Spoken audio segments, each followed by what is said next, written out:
এই WhatsApp guys, আসসালামু আলাইকুম। তো আপনারা কিভাবে বিকাশ থেকে যে কোনো নাম্বারে আপনি রিচার্জ করবেন সেটাই আজকের এই ভিডিওতে দেখাবো। তো আপনি সব প্রথমে বিকাশ অ্যাপসে চলে আসবেন।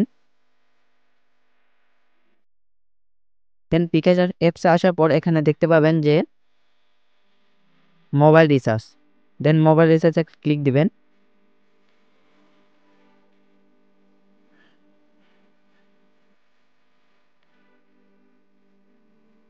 দেন তারপরে এমন একটা ইন্টারফেস আসবে।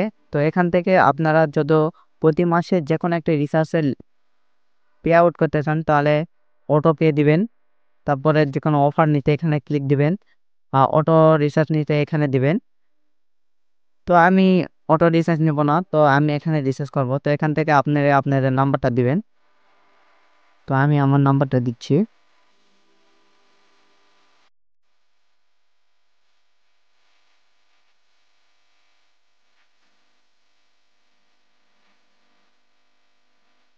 দেন আমার নাম্বার দেওয়া হয়েছে, তো এখানে তারপর এখানে দিবেন যে এই যে পরবর্তী ধাপে যেটা ট্যাপ করুন এখানে একটা ক্লিক দিবেন।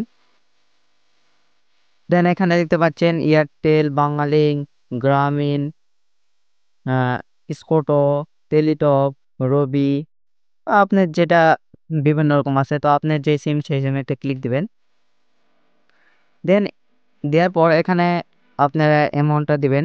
আপনারা যদি এখান থেকে ইন্টারনেট, তারপরে মিনিট বা কল রেট কিছু কিনতে চাইলে এখানে ক্লিক দিয়ে আপনারা কিনতে পারবেন। এখানে অনেক অফার আছে। তো আমি এখান থেকে জাস্ট রিচার্জ দেবো। তো রিচার্জ কত টাকা দেবো সেটা অ্যামাউন্টটা দিয়ে দিলাম। তো এখান থেকে এগিয়ে যান। দেন তারপরে দেখতে পাচ্ছেন যে এখানে আপনাদের পিনটা দিতে হবে। তো এখানে কোনো চার্জ কাটবে না। তো এখানে আপনারা 50 টাকা রিচার্জ দিলে 50 টাকায় চলে যাবে। তো এখান থেকে আমি আমার পিনটা দিয়ে দিচ্ছি। তো আমার পিন দেওয়া শেষ। তো এখানে দেখতে পাবেন যে এই যে পিন কনফার্ম করুন, এখানে একটা ক্লিক দেবেন। দেন তারপর এখান থেকে আপনারা টেপ দিয়ে ধরে রাখলে আপনাদের মোবাইল রিচার্জ সাকসেসফুল হয়েছে দেখেন। এই যে তো আসছে নাকি সেটা আমি এখন দেখাই। তো এখানে আমার অ্যাপসে চলে আসলাম।